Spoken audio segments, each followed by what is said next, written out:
He's coming. Is he coming to your office, Rob, or is he No, going he's to? just getting logged in. I'm here with Steve and Randy, Steve's office. Okay.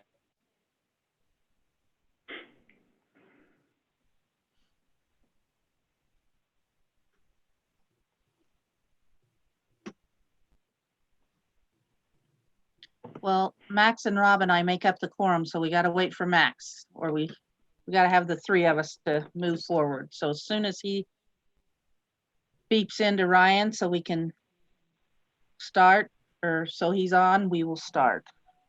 Okay, we're gonna have some donuts while you guys are waiting. We'll wait for ours. You can do Anything it. you want. All right, we got Max, looks like. You Max, ready can to you go, hear us? Max? Yep, if you can hear me, I'm good. Yep. Okay.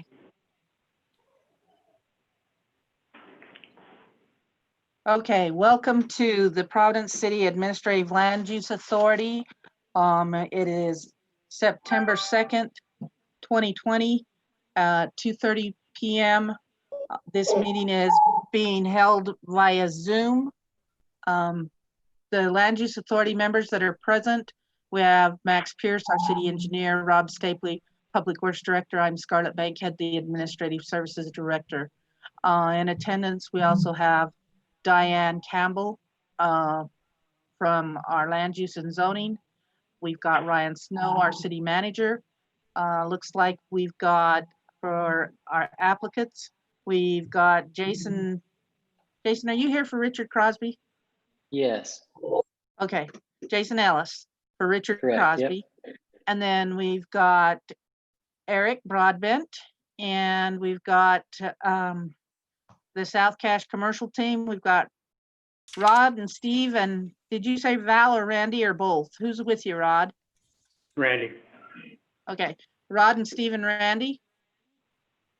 Okay, so Yep. Our first item, we'll start with your group. Our first item of business is, oh, forgot one other thing. This meeting is being attended via Zoom, but it is streaming live on YouTube. Persons wishing to comment on agenda items may email their comments to providencecityutah@gmail.com or text comments to 435-752-9441. They can also comment on the chat boxes. Ryan will be monitoring those. I checked my email just a second ago, and I didn't see anything coming in on Providence City, Utah, or the texting. So Ryan, do you have any comments before we get started that have come in we needed to consider?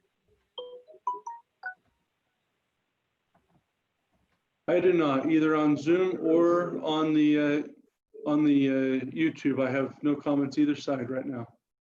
Okay. All right. So our first item of business is that we will consider for approval a request by Randy Nem for a commercial building located at 550 West, 465 North in Providence. This is the site plan. We're actually not approving the building, we're approving the site plan. It'll be up to Paul Berenson and crew over at the county to actually approve the building permit for you. So it's a commercial site plan application. He's paid his fee. Rob Stapley has inspected the current infrastructure on August 26, 2020.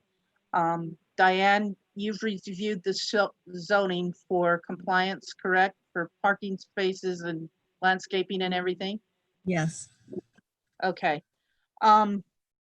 So Providence City Code lists requirements and regulations that we consider when we approve a commercial site plan. Providence City Code 1085 is commercial zoned districts site development. And then we also look at our current zoning map. This particular parcel is in a commercial general district. And so the use fits within that. The applicant meets the requirements of 1085 with the following conditions. We've got that you'll continue to meet all relevant federal, state, county, Providence City rules, laws, codes, ordinances. The applicant has met the parking requirements. Once the construction drawings are reviewed and approved, if any changes to the construction drawings are made, the parking will need to be reviewed to make sure it still meets the standards. So What we're reviewing right now is as is. If you make changes, then if they impact other things, you may have to come back and see us again. Approval by the city of any application submitted or paperwork does not alleviate the owners and or their agents from their responsibility to understand and conform to the local, state, and federal laws. Providence City's approval is not intended to and cannot be construed to allow any laws to be violated. So if we try really hard to stay on top of things, but every once in a while something will slip past. Even if we've approved you without catching that, if it's against the code or against a state law, you can't move forward with that. Max, Rob, do you have comments you want to discuss on this? I do not have anything, no. Rod, do you have anything? No. Oh, Rod, sorry.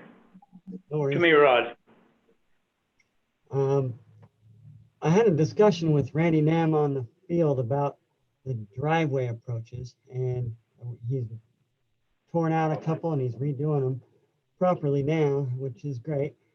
But on this particular building, it seems like we had a discussion that ended up ultimately leading to him telling me that it was all coming out anyway, so we didn't need to worry about the fact that the site plan, I think, shows it being put in at 6 thick, 8 inches thick per code.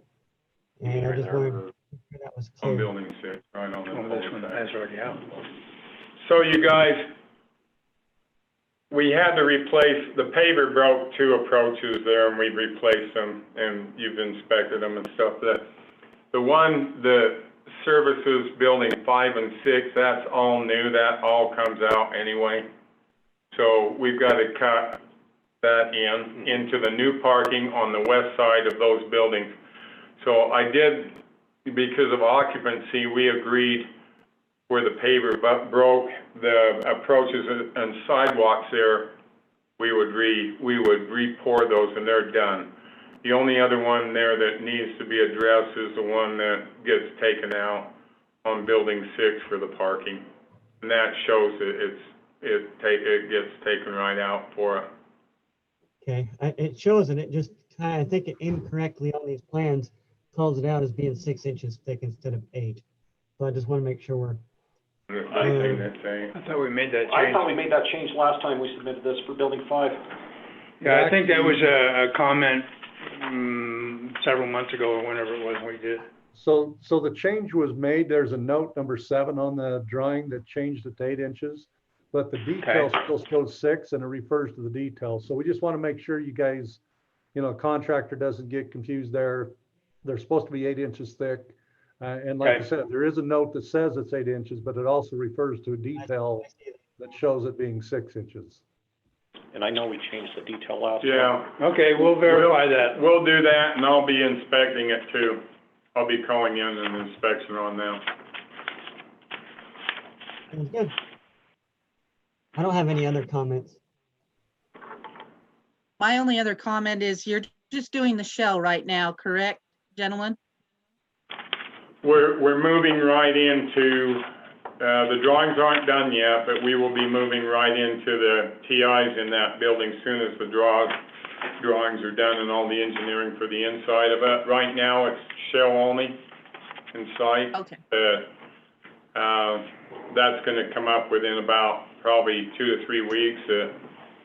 We'll be looking to get the permit and everything for the inside, so when the shell's done, we can just move inside and start with that. Okay, all right. Does anyone else on the panel have any questions or concerns they'd like to bring up on this particular project? Hearing none, I would entertain a motion to approve the commercial site plan for Cobblestone Commercial Building 5 based on the findings of facts, conclusions of law, and conditions that we discussed or that were written on the staff report. Date on that. I'll make that motion. I'll second it. The motion was by Max Pierce and the second by Rob Stapley. And I apologize, gentlemen, I forgot to ask. Rod, Steve, Randy, you received a copy of the agenda information, didn't you, and the staff report? Have you had a chance to review that information? Steve, you're muted.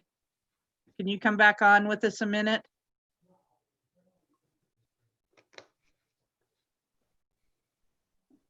Rod or Randy, can you hear me? If you can, please turn your mic back on.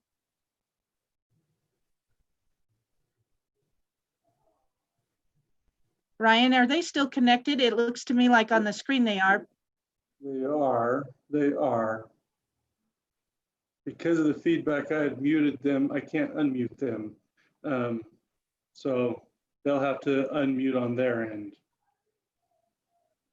Okay, They did get all the stuff. I sent it all to Randy. Okay, let's you see if that emailed works. everything? They're back. Okay, Okay. All righty. I just wanted to verify that you had received a copy of the staff report. Diane said she emailed it to Randy.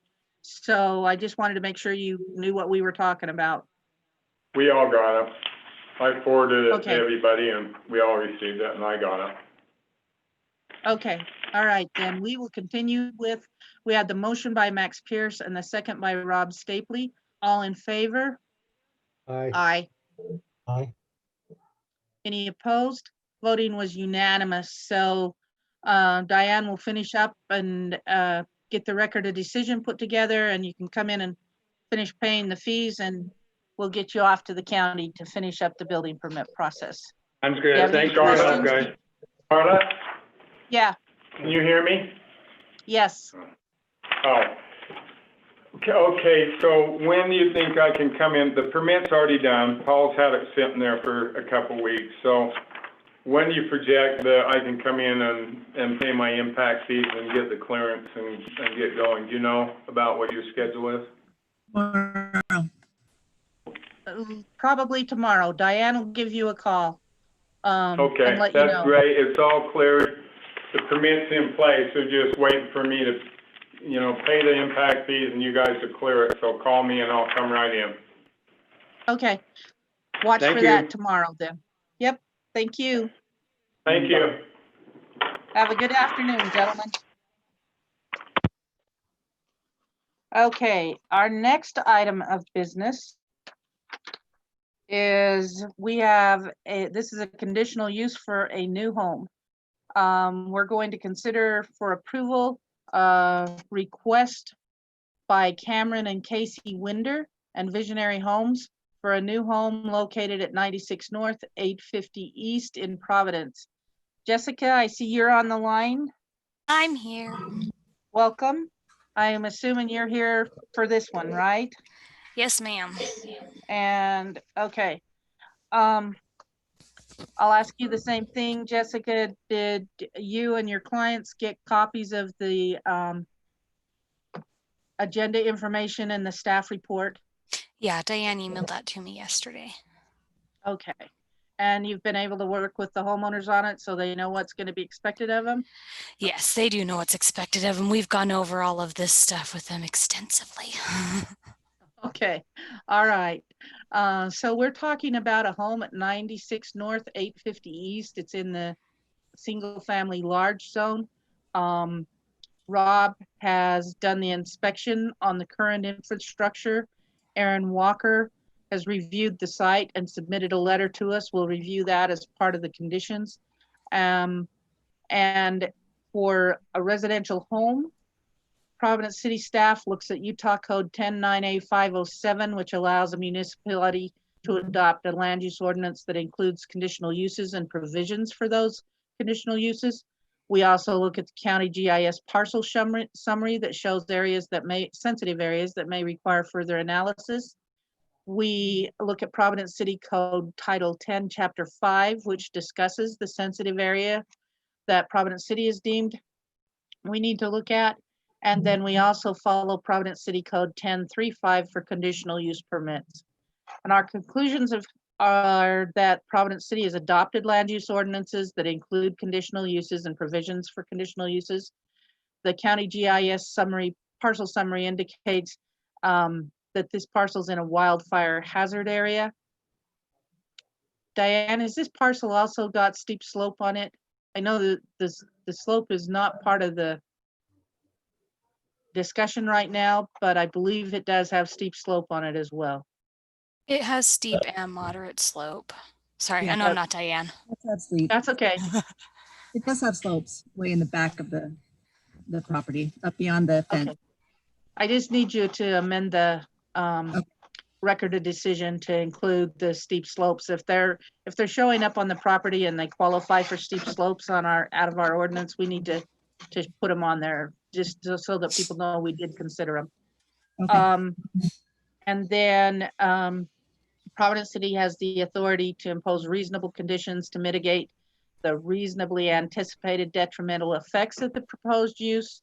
Aaron Walker, Deputy Fire Marshal and Fire Inspector for Logan City Fire Department, has reviewed the parcel in the interest of fire safety provisions and regulations as adopted by the state of Utah in accordance with the International Fire Code.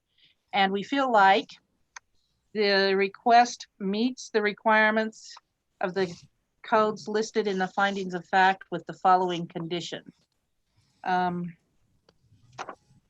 Whoops. Sorry.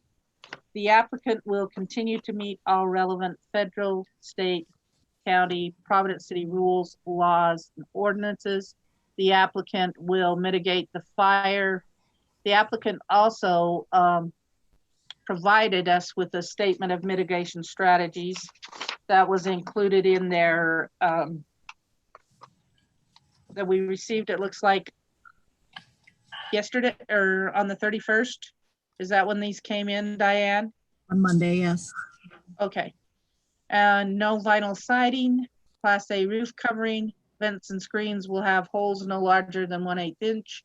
All overhang areas on the home will have soffit, curb and gutter, sidewalks and fire hydrants are planned and already present from the development.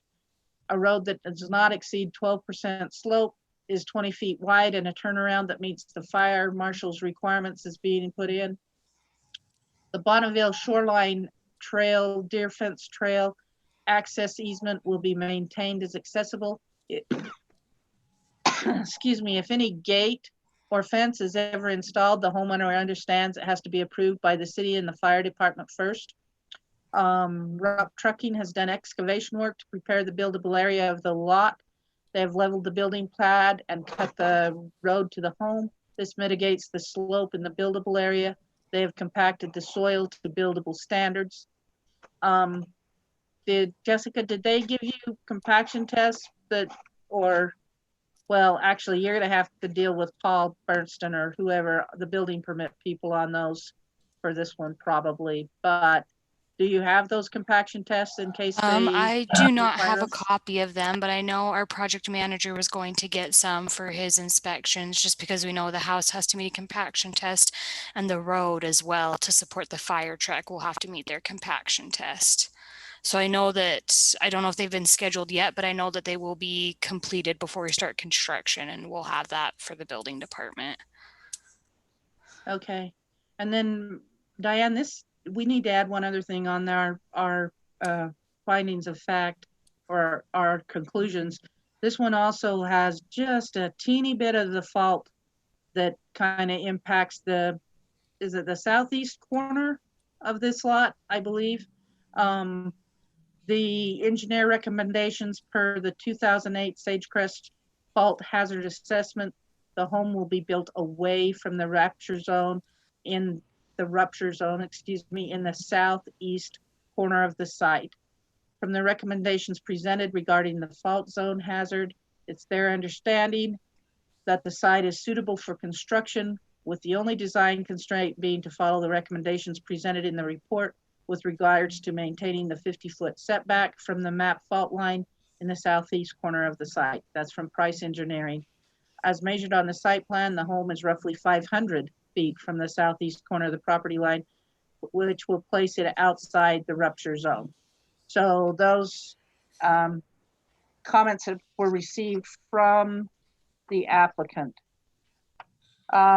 Questions and concerns from Max or Rob?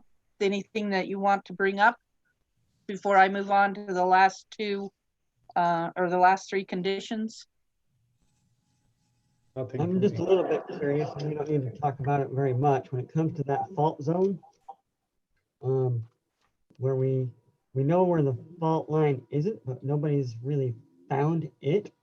And we're assuming that that fault line is east of the deer fence quite a bit based on the developer's non-findings, but those findings that were the homework, I guess, that was done 15, 20 years ago in the area.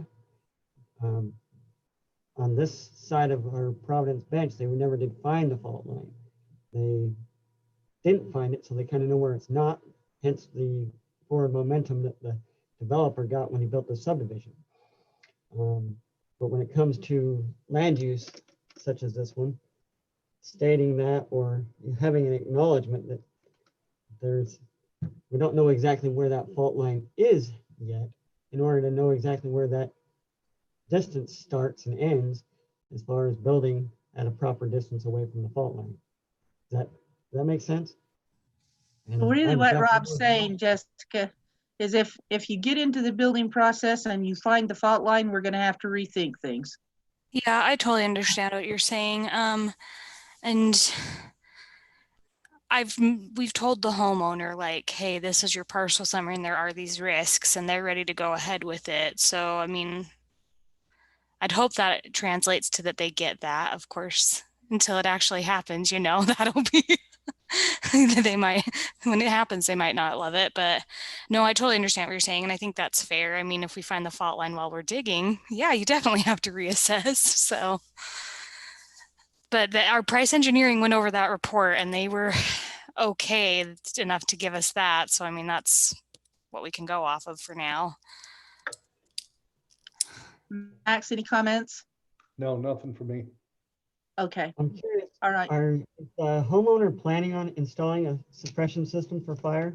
Because I see on the fire marshal's notes that the square footage is small enough that the amount of flow rate, which isn't great, but the amount of flow rate that is up there is sufficient for that size and type of home. But I did get a call, it seems like, a while back from a fire suppression company wanting to know those flow rates. Like maybe we were going to get that aspect installed anyway. So no, the Wideners are not going to be putting a fire sprinkler system in. The call you might have got at one point, the Wideners weren't sure if they really wanted to do the fire turnaround option, which the fire marshal said at that point a sprinkler would have been the other way to go. And so I know they investigated that for a minute. We are getting ready I'm going to be submitting in a few weeks another home in Little Baldy, and I know they are going with the fire sprinkler. So you might have gotten a call from them about the sprinkler system, because I don't think they're gonna be able to make a turnaround work on their lot. So I know for sure they are going with the fire sprinkler system. So I would think that's what you got a call. That was either when the Wideners were first suggesting it, or it's probably on the Miller home. Okay. Okay. The third condition is the residence. This conditional use is for the residents only, as shown on the site plan. Date stamped August 31st, 2020. So Jessica, if they decide that they want to build a pool house or a detached building or something, or they want to change their footprint, they'll have to come and see us again. This is only for what structures are listed on the site plan, and for right now, that's only the residents. And then they will have to follow the requirements that are listed in the fire safety provisions and regulations in Aaron Walker's letter. Approval by the city of any application submitted or paperwork does not relieve the owners and or their agents from their responsibility to understand and conform to local, state, and federal laws. Providence City's approval is not intended to and cannot be construed to allow any laws to be violated. There again, it kind of goes towards if you get into working up there and you find some type of a geological feature that's going to cause grief, or there's something else, just because this was approved does not mean you can just ignore it and move forward. If something pops up, we need to reevaluate. Right. And just make sure that your homeowners understand this is a green light, but it's not a green light, do whatever you want from here on out. Okay? Yes, ma'am. Rob, Max, or the rest of the panel, is there anything anyone else would like to add on this? No. Okay. Seeing no other comments, and I just checked the email and I'm not seeing anything there. Ryan, have you seen anything come in? I have not. Okay. All right. We will move forward then with a motion. So I would entertain a motion to approve a conditional use and zoning for the residential site plan for a home at 96 North, 850 East, based on the findings of fact, conclusions of law, and conditions on the staff report. Can I get that motion? I'll make that motion. I'll second it. The motion is made by Rob Stapley, the second by Max Pierce. All in favor? Aye. Aye. Any opposed? Okay, the voting is unanimous. Do you have any questions or comments, Jessica, before we let you go? Only that I'm really happy to have this one done. So I thank you for bet you approving are. it. It's been a long haul on it. Well, we hope that as you're up there digging and working around, that things continue to go smoothly for us. Oh, And that you me won't have you to come back both. and see us. Just make sure that you stay on top of your, just make sure that you get that. This one's a little different. Yeah. Instead of just worrying about citing in, setback lines or boundary lines, you need to cite in the buildable envelope so that Yeah. the inspectors, the county building inspectors know where that home's supposed to be sitting. 'Cause Yeah, they we can't just we go off got a property line. yeah, we got an entire topo survey done, so we know all the slopes of the lot.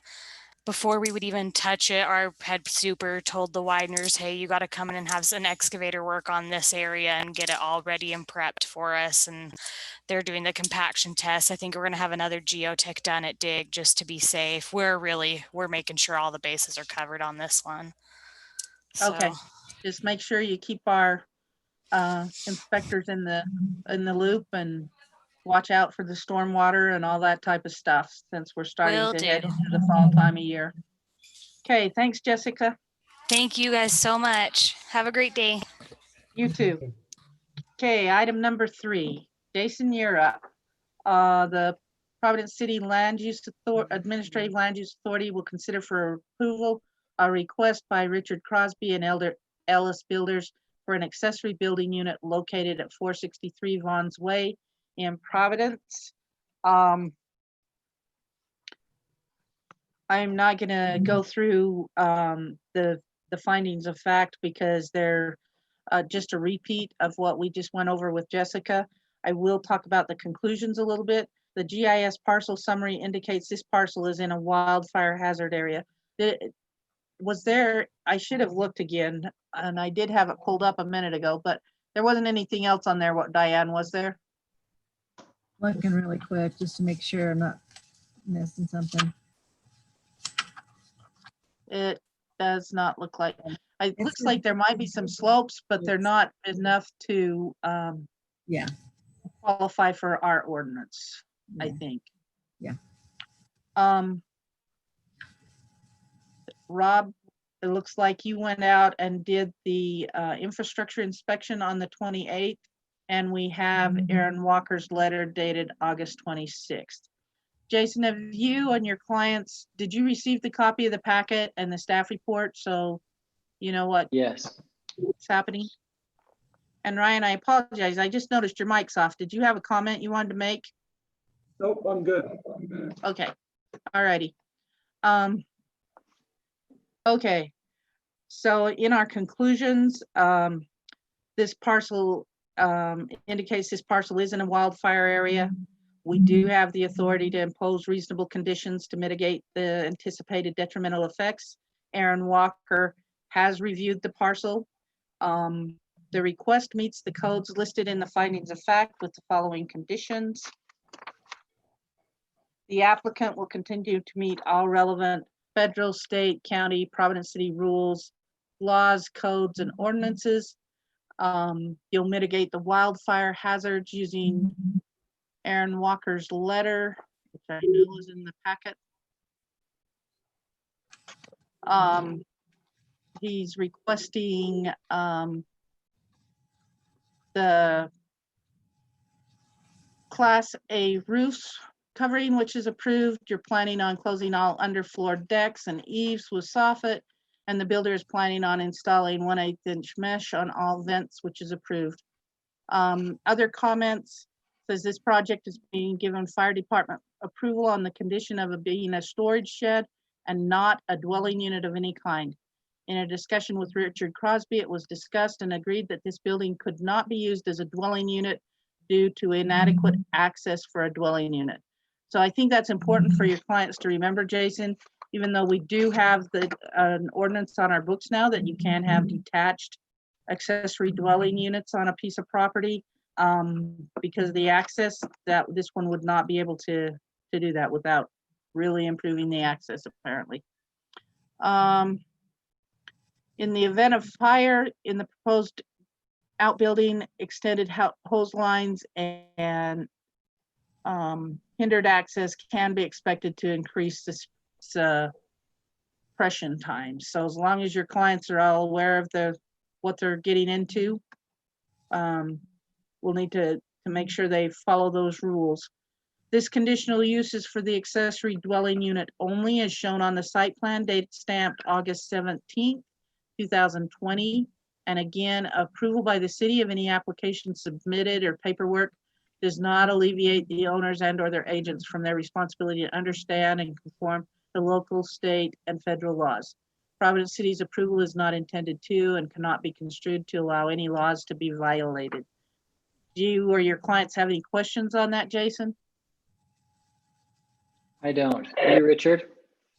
I'm good. Oh, sorry, Richard. I didn't realize the other Jason was you. Yeah, So, he invited me, so I'm here. okay, so, And no one's gonna live there but me if I get thrown out there by my wife, but all right.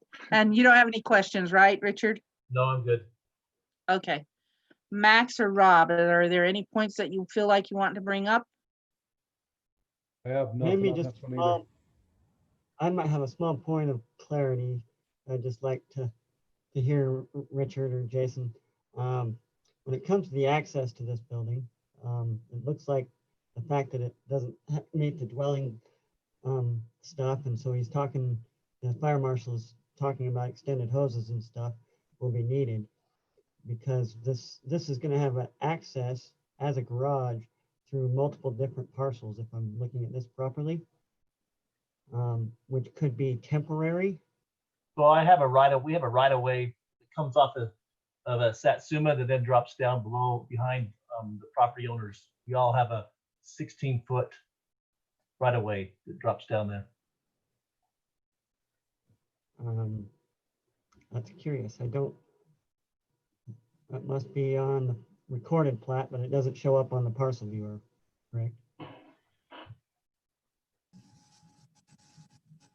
The parcel viewer and the attachment that I clicked on for the parcel viewer doesn't show anything about a shared use right of way for all those lots coming from the east from Satsuma. Yeah, from the east and then jumping down to the west. Okay. So I don't know, how that fit in, when that was created.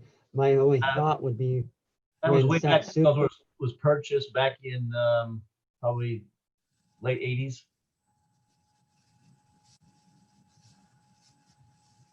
So when Satsuma someday, and whether it's a year or 20 years down the road, when Satsuma gets extended into that parcel 0006, I would assume that means that there's a right of way that's going to be utilized by more than what our current code allows for a shared driveway for multiple parcels. Non-conforming, I guess, clause kind of come into play there, I guess, Scarlett? Right. Because that took place before there was a time when there were different widths for private accesses, and the amount of roads on them. So that'll just have to come into play where they're not using it for primary access. I mean, there's several things involved here that I think we're okay right now, but like you say, if something were to happen in the future, if they were to want to change the use, then those kind of things would start to come in and play, and we'd have to have some really serious discussions about increasing the size of that easement or something to be able to get appropriate access. For this conditional use, it sounds like the fire truck's not gonna ever plan on driving down, if I understand Aaron's letter correctly. I'm not sure if it was just me, Rob, but you kind of cut out just a little bit. Can you? For this conditional use, it doesn't appear that the fire trucks are planning on being able to utilize that access to the garage, that they're gonna use hoses all the way from the bottom of Bond's Way, I'm assuming, and not need to drive down in there anyhow. So for this conditional use, I agree it should work. Okay. Any other staff members have anything they want to bring up? No. Okay, Jason or Richard, do you have any other questions or concerns? No. I'm good. Okay. All right. Then I would entertain a motion to approve the conditional use and zoning for an accessory dwelling unit located at 460, no, not an accessory dwelling, for an accessory building located at 463 Vaughn's Way. So we'll have to correct that on the staff report, Diane. And then, so the motion, I'll say it again, is a conditional use and zoning approval for an accessory building located at 463 Vaughn's Way. I need to make it really clear. It's not a residential, it's not a dwelling unit. It's just an accessory building. Based on the findings of fact, conclusions of law, and conditions that are on the staff report included in the letters and our discussion. Could I have that motion? I'll make a motion. I'll second it. Motion by Max Pierce and second by Rob Stapley. All in favor? Aye. Aye. Rob, did you say aye? Aye. Any opposed? Hearing none, voting was unanimous. And couple of quick things, Jason and Richard, make sure you've got your property corners marked so that they can make sure when they come to do the setback measurements for your footings and foundation, you get your building in the right place. We get a lot of people that get a little frustrated when buildings seem to encroach a little too close to their property line. So make sure you do your homework there. Make sure any questions and concerns you get with us immediately so that we can take care of problems before they turn into big problems. Diane will make the changes on this record of decision and then notify you, and you can come in and pay your fees and then move forward with getting your building permit from the county. How's that sound? Great, thank you. Okay, if there are no other questions, then we'll let you go and say thank you and have a very good afternoon. Thank you. You as well. All right, our final item on the agenda. Eric, thanks for your patience. Yeah, you bet. Providence City Administrative Land Use Authority will consider for approval a request by Eric and Marcy Broadbent for an accessory building located at 330 East Center in Providence.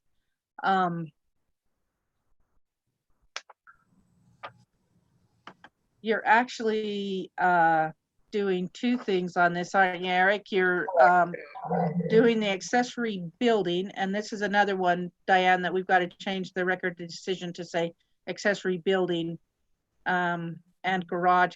You're updating the electrical in an existing building, an existing detached accessory building, and then you're building a new detached accessory building, correct?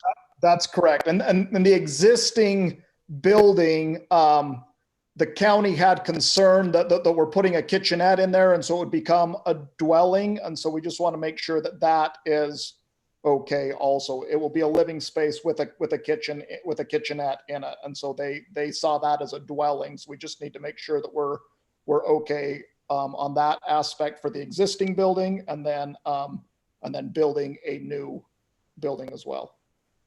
Okay, that makes a little bit of a difference, and I apologize, I didn't understand that from the get-go. There are some ordinances that pop into place on an accessory dwelling unit. Let me hurry and pull those up quickly. I'm a little bit concerned about the placement of your existing building in relationship to our ordinance on Okay. accessory dwelling units. Can you tell me the size of your existing building? It's, well, let me pull up the forms here that she sent me. It's,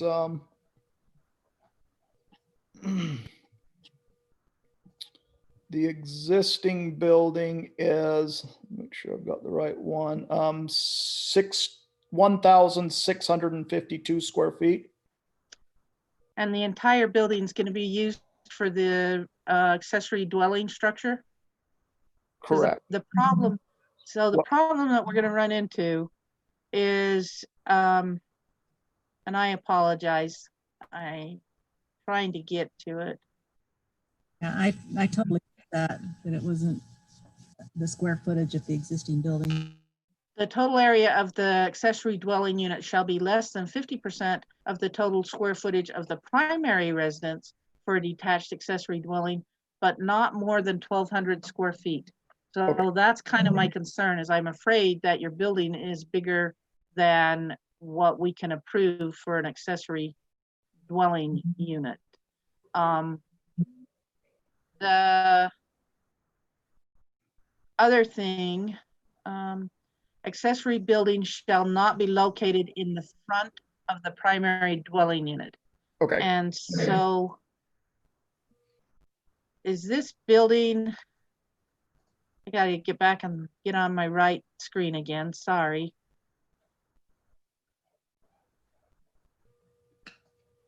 Maybe I'm remembering this picture wrong from this morning. I was thinking this building was in front of the main residence. Is it to the side? Well, I mean, it's to the west side. I mean, I don't know, drawing a line where the two buildings fall. They're sort of, yeah, it's sort of cockeyed, the way that the primary residence and the building are sitting. And so I'm not sure.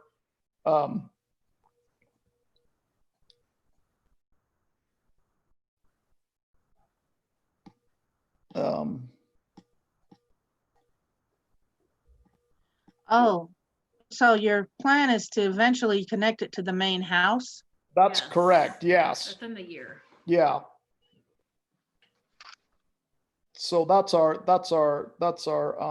ultimate goal is to connect it to the main house and make it part of the house. We have no intention of ever using it as an accessory dwelling, as a rental unit. We're just trying to increase some square footage. It's a small home for our family, and so we're just trying to increase have a place, for the kids to hang out. We just thought while we're doing it, why not just put in we're moving electrical, so why not put in some electrical for like a small kitchenette.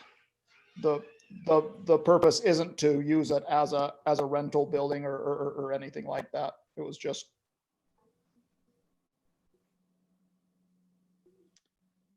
Okay, so here's the other thing on Aaron's review. So I'm just kind of trying to figure out how to work the timing on this, because if you connect it to your house, that's a little bit different than if it's detached out there. But Aaron's review is the project was reviewed as an accessory building as submitted. If or when the building is used for residential sleeping purposes, the following items will need addressed prior to approval. Driveway will be improved with eventual home remodel providing even better access. The driveway will need to be at least 20 feet in width and constructed to support the imposed load of a fire apparatus weighing 75,000 pounds. So, Rob, Max, do you want to chime in on your thoughts on this? Yeah, I got a little concerns there too. And I just want to clarify a couple things so the new structure that you're talking in your letter, it's referred to as the second structure. It's going to be east of the existing home. Is that correct? That's correct. So, and I know you do refer to, the situation in the floodplain and everything like that, but that's one of my concerns is how far, you've got 18 by 30 is what it says here, which is, I'm a little confused because it says a prefabricated metal building. Yes. Is that what you're going to connect a prefabricated metal building to the home? Is that correct? No. Nope. The building on the west side of the home, Max, that it's kind of white looking on the, Right. So that's the one that's going to connect to the home? Correct. yes. But the prefabricated metal building, it won't be connected to the home. Correct. It will not be. No. Okay. But it will be east of the existing home. Correct. Okay. All right. That's what I wanted to make sure that I maybe heard you incorrectly there earlier. But so my concern with the metal building that's east of the home is how it relates to the floodplain. The existing home, as the map shows, is within the floodplain. And that may or may not be grandfathered in. That I don't know, and I didn't get the chance to look into that. As soon as you modify it, I wonder if it changes something.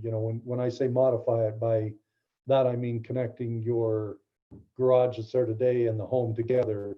I wonder if that, So that has been addressed. The home has been engineered out of the flood zone. The existing shop to the west of the home does not fall in the floodplain. So when you connect the two, the engineered section of the home out of the floodplain and connecting the shop that is not in the floodplain, the entire structure will stay out of the floodplain. So make sure I understand what you mean when you say it's engineered out of the floodplain. What do you mean by that? We had an engineering company come and do all the surveying necessary, run all of the reports, filed it with FEMA, and we have a letter from FEMA saying that the structure no longer falls inside of the floodplain. Okay. Is that your intent to do the same thing with the shop that's on the east side that you're proposing on the east side of the home? No, we've spoken with our insurance company because it's being paid for out of pocket. The insurance company, the only reason that being in the floodplain matters from like a homeowner standpoint is for homeowners insurance, and the insurance company doesn't need flood insurance on a structure, especially one that isn't being covered by the mortgage. Secondary, that structure sits higher than the house does as far as the floodplain goes. I mean, if the house is out of the floodplain, then that east side of the river sits 10 feet higher than the house does. And if the house isn't going to flood, there's no way that up on top of that 10 feet higher than the elevation of the home, there's just no way that's going to flood. And if it does, it's not an expensive structure. It's just something that we're willing to accept that out of pocket. Okay, so you're saying when you said east of the home, it's actually going to be east of the creek as well then? That's correct, yes. Okay. Okay. You see that very last page in the packet? There's a black rectangle on the east side of the Spring Creek. I don't have a map that shows that, Rob. I've been looking for that. And I don't, this particular item is not in the packet that I've got. I do have the emails that came in, but unless I'm not opening something or doing something wrong, I'm not seeing a site plan that shows that building on it. You didn't get 87 pages in your packet? No. Oh, I got 87. I But did too. nonetheless, the last concern that I would have then is, and you may be right from an insurance perspective and everything you've said that way. My only other concern is whether or not it would encroach on the floodway. And I know this might get a little bit crazy, but you know, the floodway cannot be encroached upon. Now, I'm not talking about a floodplain. I'm talking about the floodway, which in that area, if I'm not mistaken, at least nothing I could find on the county's website. What I didn't have time to do is get deep into the FEMA websites and see what they have. But the county website does not map the floodway. It only maps the floodplain. But by the standards of FEMA, we cannot encroach on the floodway either. So that's the only other thing that I'm a little bit concerned about, is whether or not it would be encroaching on the floodway.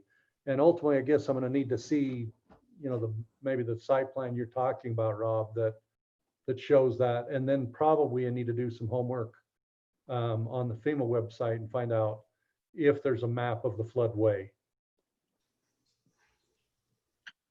So the things that we need to consider as part of our review is that we need to consider the danger to life and property due to flooding or erosion damage, the susceptibility of the proposed facility and its contents to flood damage and the effect of such damage on the individual owner, the danger that materials may be swept onto other lands to the injury of others, compatibility of the proposed use with the existing and anticipated development, the safety access to the property in times of flood for ordinary and emergency vehicles, the cost of providing governmental services during and after flood conditions, including maintenance and repair of streets, bridges, public utilities, facilities such as sewers, gas, electrical, stormwater, and water systems, the expected height, velocity, duration, rate of rise, and sediment transport of the floodwaters, and the effect of wave action, if applicable, expected at the site.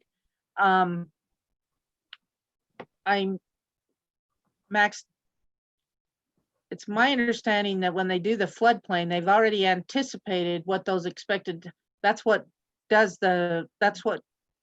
they determine the floodplain is they look at the expected heights, velocity, and duration to determine the floodplain. Is that not true? Yeah, well, again, it's not the floodplain that I'm concerned about as much as I am the floodway, which is by definition the area that would I'm trying to remember exactly how it's defined.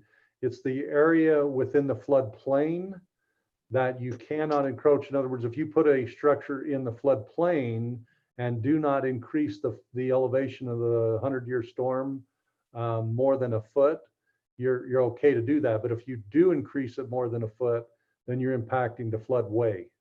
That's where I guess my concern would be. But again, if it's substantially higher than the stream and everything on the west side of the stream and all that kind of thing, then it probably isn't a player. But I guess, I mean, I haven't taken the time to look into it because it's going to take a fair amount of digging into the FEMA stuff and see if it's even mapped. It may not even be mapped. And the other two things that we have to consider are the necessity of the facility of a waterfront location where applicable, and the availability of alternative locations not subject to flooding or erosion or damage for the proposed use, the relationship of the proposed use to the comprehensive plan for that area. I actually think in looking at it and looking at the GIS parcel summary map, they're actually proposing to put the building in the best area. There's not really a better area unless you went, can't go further west. So unless you went over on the very west side of their property, what do you think about that, Rob? I don't see really a better alternative for it when it comes to the flooding idea, because it seems to be on the highest point. It is higher in elevation on that east side, I believe, than it is the west side. I think the home will flood before this little shed would. Based on what happened in 2011, I would say that the house has some risk factor, but where that shed's being proposed to be built does not, because it's definitely higher in elevation on the east side of that creek.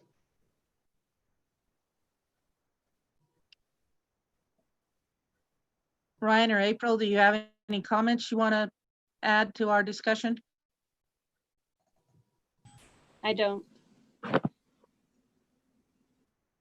No, I think it's been discussed fairly well. I was going to ask measurement in front of earlier we talked about the house in front of the other. I was curious if we have that measured by the street or, but so anyway, that came up a little earlier. I don't know whether we got that. Now, I will tell you, Eric, we did do and our city attorney did look at it and approved it. We did do a detached accessory dwelling unit a few months ago. In fact, it might be the only one that actually has been done. And that was done inside of a larger building, but the way it was built with the walls and everything, it was definitely, that accessory dwelling unit was definitely using less than 1,200 square feet of that building space. Do you remember the one I'm talking about, April? Because we went through that quite a bit with that particular property owner to make sure that we weren't in violation of the code. That building actually sat though it sat to the side as well, but it was back. It was definitely out of the front plane of the house, where this one is technically in the front yard. So that's my concern. For the accessory building. Now, the thing of it is, if you attach all of this, then this is a moot point. But if you don't attach it, then we have a zoning violation. Rob or Max, do you guys feel differently about that? I'm open to comment for sure. Can't he just do a breezeway and that'll solve the problem? I'm sorry, April, can you say again, please? Can't he just do a breezeway to attach it and that'll solve the problem?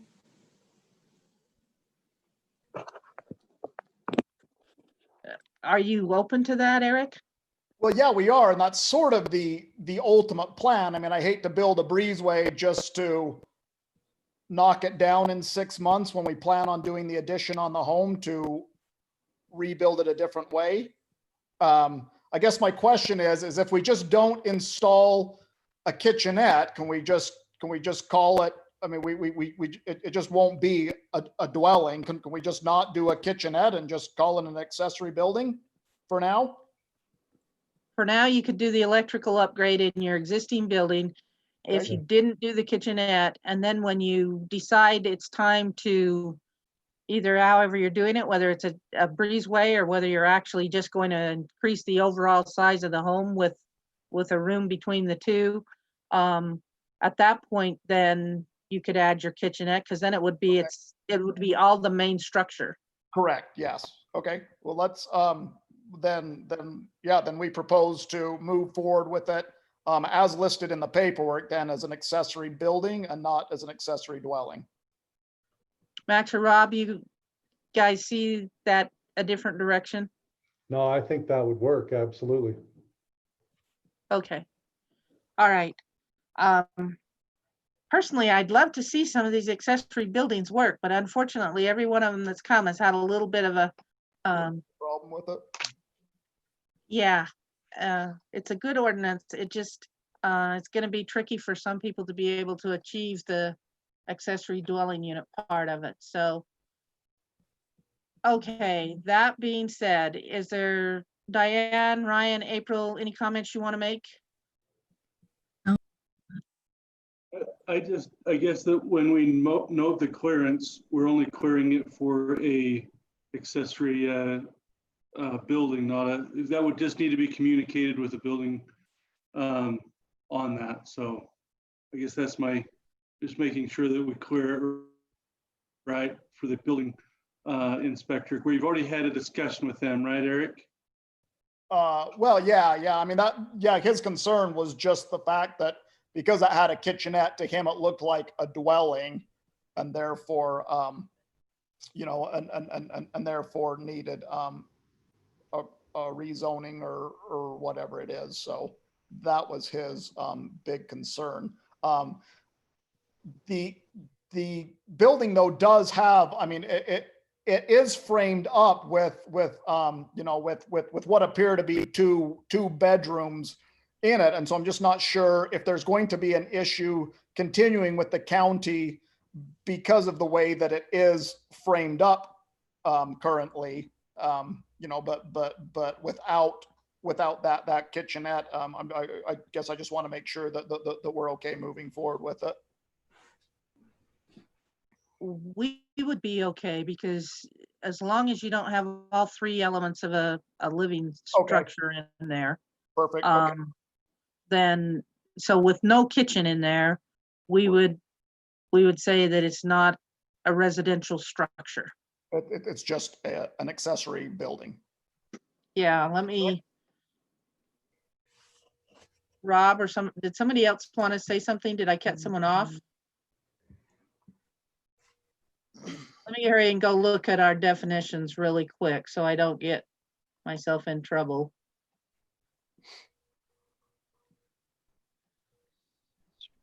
Just for, I guess the record, we discussed the third driveway a little bit. I think it was correct.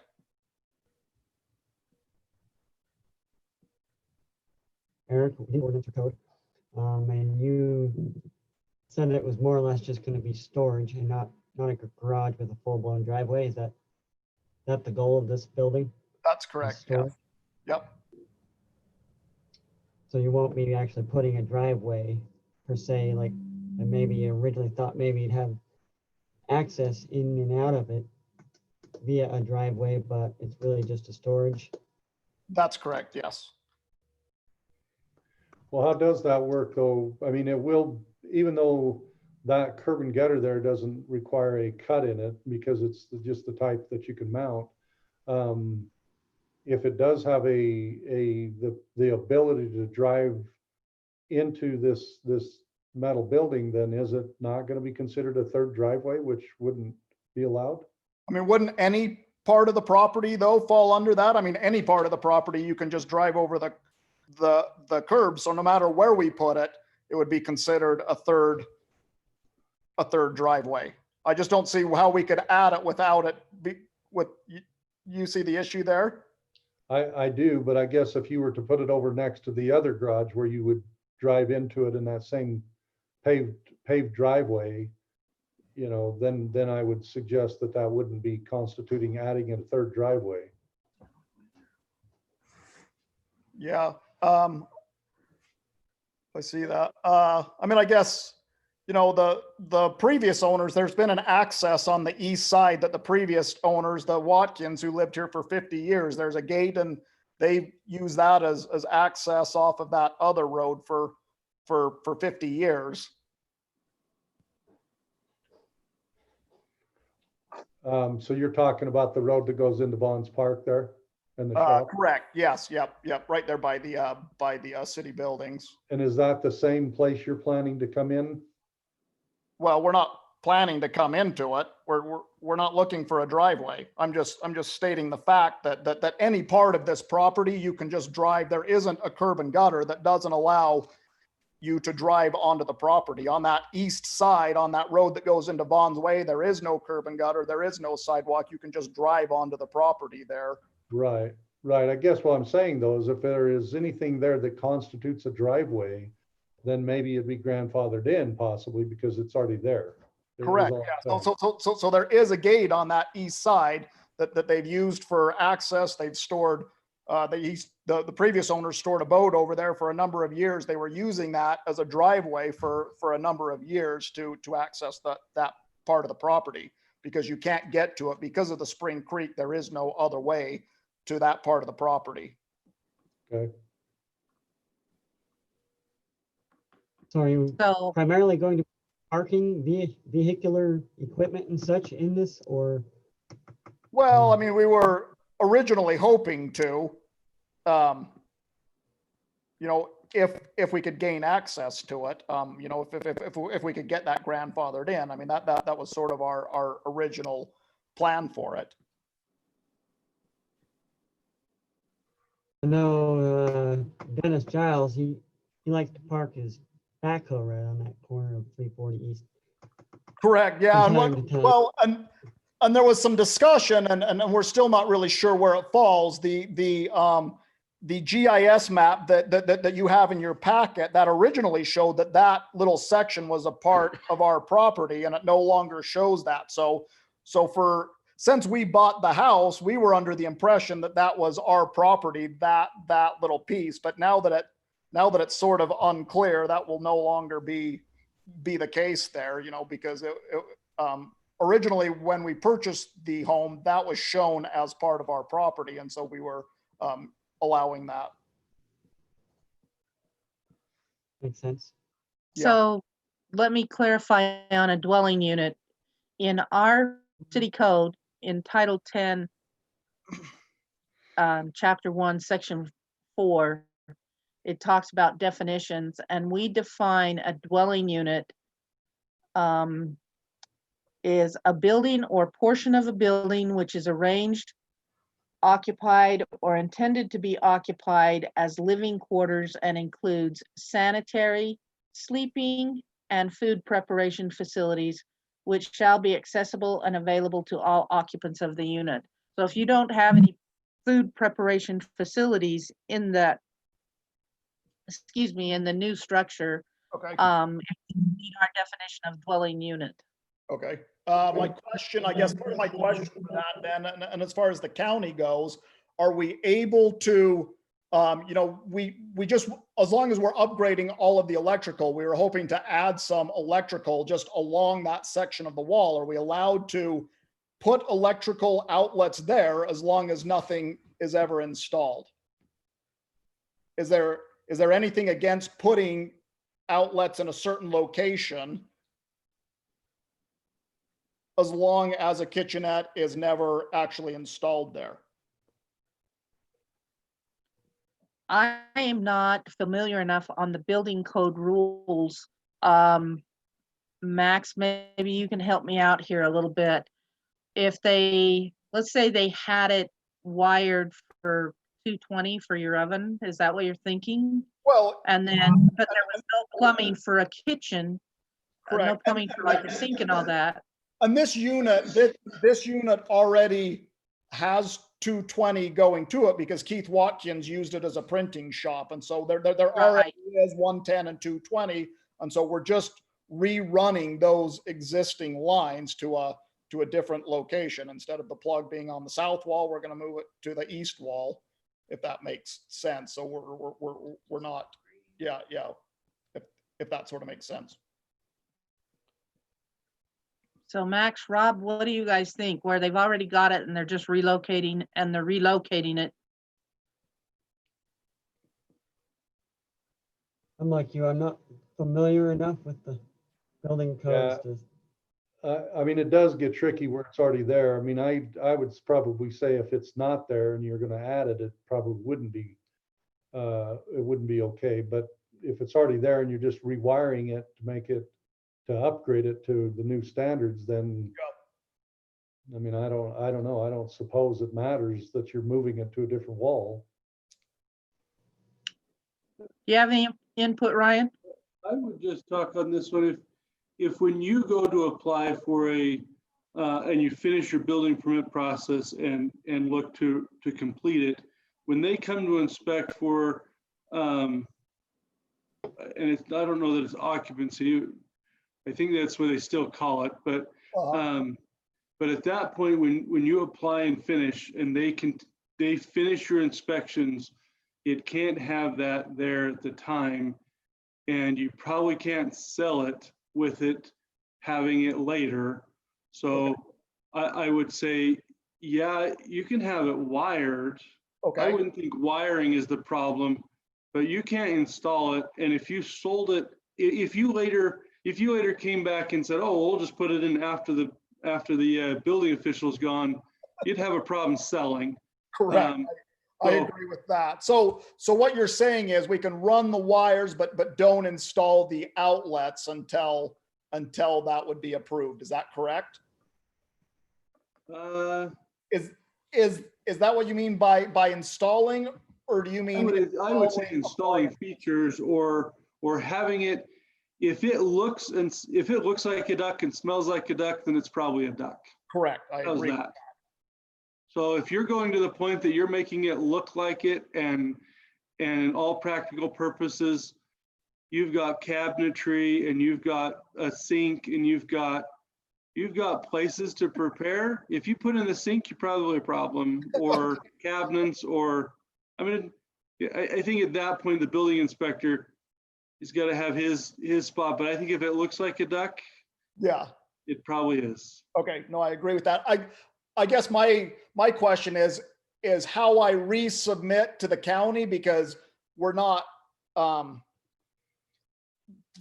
plans we submitted to the county didn't have anything installed, right? I mean, we just showed that we were adding outlets for there to eventually be a kitchenette. So I guess my question is how I go about getting a permit from the county, that they realize that this will not be an accessory dwelling, but it's just an accessory building. How do we make sure going forward that the county approves that permit? Well, when you go back to them and tell them you haven't been cleared for a dwelling unit, okay, that discussion will have to be had. Okay. And you'll go back to them and you'll say, I wasn't cleared for this to be a accessory dwelling unit. Okay. What do I need to do? And okay, they say I can, do wiring, because that's your four-way. Correct. And doesn't become I wouldn't say it doesn't become a dwelling unit at your four-way just for electrical. Okay. There's Perfect. more to it. Okay. That's how I would interpret. Got it. Okay. But I think you'll have to go back and talk to them and tell them, I didn't get cleared for this. I need to modify my building permit. And they'll say, oh, okay, well, if you didn't get cleared for it, then we got to do something different. Okay, perfect. Okay, we can do And that. Diane, you'll change the record of decision so that it is very clear that this is not, at this point in time, it is not intended to be a accessory dwelling unit. At this point in time, it is an accessory building and with an electrical upgrade. Is that a fair statement, Eric? Yep. Yeah, that's exactly what we were originally shooting for. Yeah. So that's just fine. One other question I have, Scarlett, before I just would read, I know this is in the packet, but we talked about the 2 access points. It indicates no lot shall have more than 2 vehicular access points or curb cuts. Now I understand you don't have a curb cut. I would read that as, if you're doing what you're doing and you're maintaining it as grass rather than pouring in A driveway. Yep. If you're pouring in a driveway, if it looks like a duck, quacks like a duck, then it's a duck. For sure. If you're maintaining it like a lawn, then it's a lawn, I would say. Okay. We're good with that. If you had curb and gutter and you were cutting it, then I think we would be clear that that's what that meant. Correct. I agree with that. The only thing I would add to that is they might not do the lawn, but he might do 1-inch washed rock and do the whole area in a decorative rock, which is landscaping, not a driveway. But it's that duck statement you say, if you start coming in and out of there with a backhoe every single day, then the duck is obvious that there's a driveway there. If you're going across the sidewalk in the same spot every day with a backhoe, and then we got to start thinking about thickening up that poor sidewalk and things like that. So it's that duck clause. I mean, I'm more than okay with a storage unit and putting stuff in there. And if it's something that a tractor that comes out of it twice a year and it's not an obvious driveway, Yeah. then I don't think we're breaking our rules. Okay. Perfect. Okay, so let's talk about what we want to have in our motion. We will a motion to approve a conditional use and zoning approval for an accessory building upgrade, or for an accessory building on the east. And then for electrical upgrade to an accessory building on the west. Neither building to be used as a dwelling unit under this approval. Does that sound okay so far, gentlemen? And then,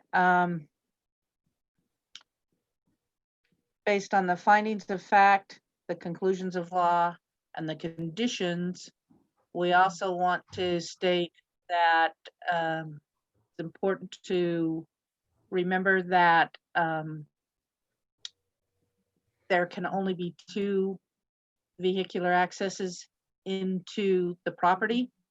How you choose to work within that framework, as long as you maintain that, follow that ordinance with the 2 vehicular accesses, we'll be fine.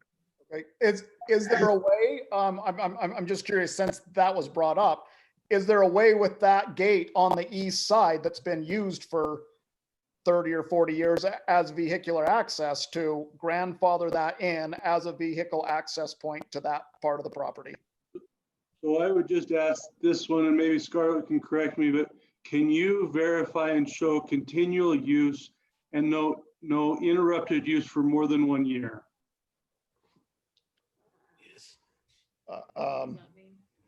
You'll have to define that for me as how I can show that. Has there ever been a time when no one has gone in and out of that gate for a period of longer than 1 year? No. Has the gate remained closed with nobody going in and out of it in a vehicle? Not just open it to walk the lawnmower in, but nobody going in and out of it for a period of 1 year or more? No, it's been used continuously for the last 30 years. Any way you can show that? Is there any, how do you know or show that? I guess that's the question from your end. Take our word for it. I've been here for 40, 50 years. That's how it's been. Yeah, I haven't used it. Yeah, I mean, Dennis has driven his backhoe in and out of there for the last 3 or 4 years that we've been, that we've been taking care of and occupying the property. Before that, Keith, vehicles were used to drive in and out of there all the time for taking care of, trailers and yard waste and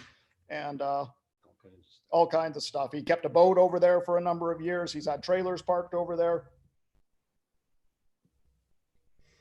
Yeah. So when it comes to a non-conforming use, as long as the, let me get to that ordinance really quick. That's under Title 10, Chapter 7. A non-conforming use may be extended through the same building, provided no structural alteration of the, oh, wait a minute, that's on a building.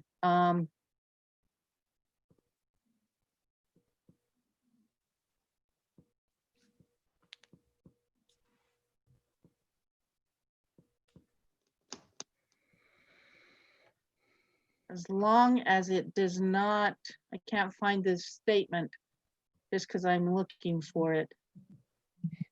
Maybe it's in state code and not our code.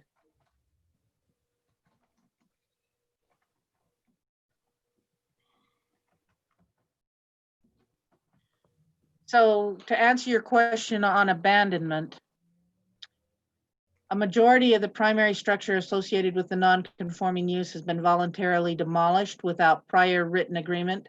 What we're talking about right now is not the new building that you're putting in. We're talking about the use of the third access. So let's not get confused between the new building and the third access.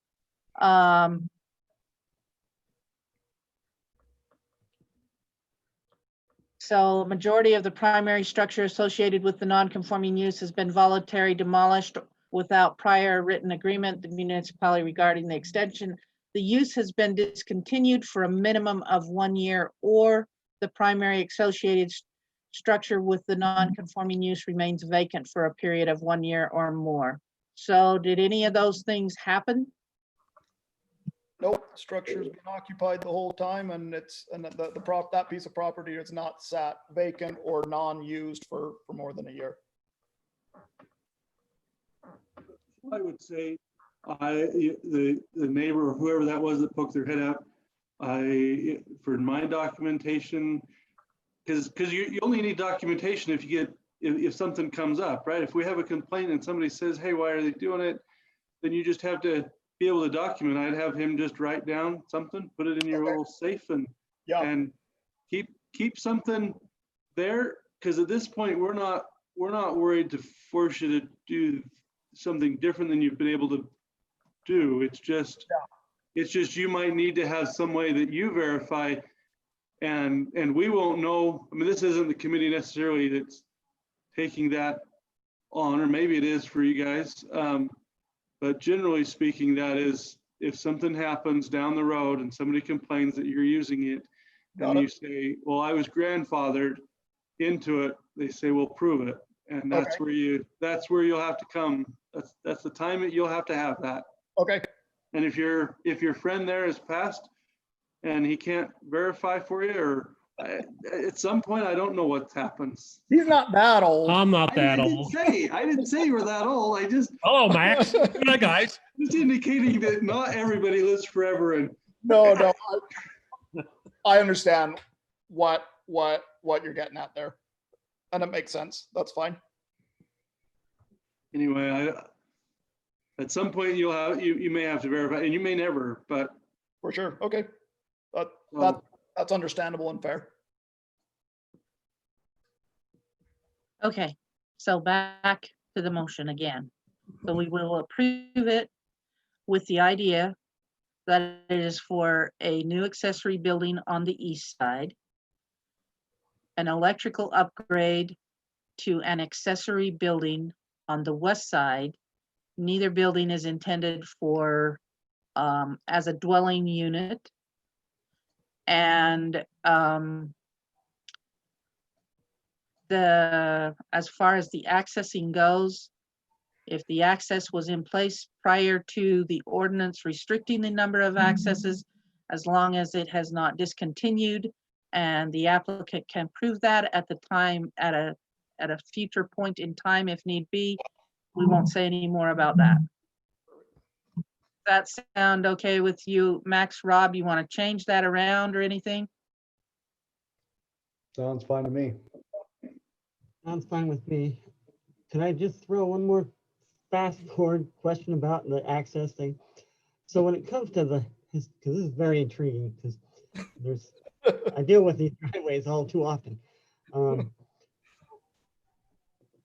The fact that access is a third access, I get, but what if that third access is changed directions or location on the parcel?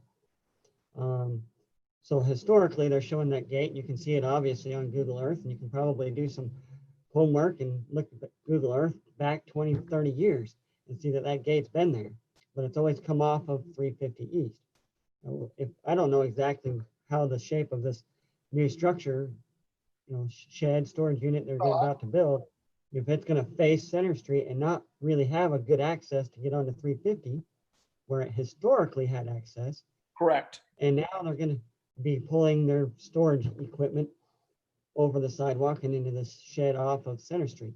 How would you think that would play out when it comes to an argumentative debate? I would say if it's changed at all, Well, if it's changed at all, then it's no longer grandfathered. It's a change.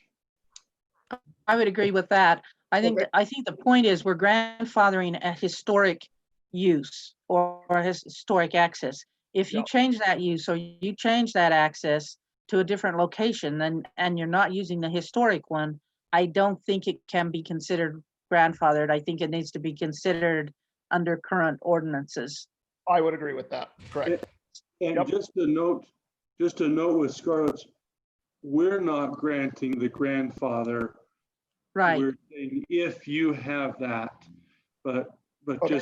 just to clarify, that's for the record, that's not, this body's not granting that, but if you have a grandfather because you've used that, then you can continue, but you modify it, and I think you can't say, oh, I had 3 accesses, so I want to move this access to here. I don't think that works. That's understandable.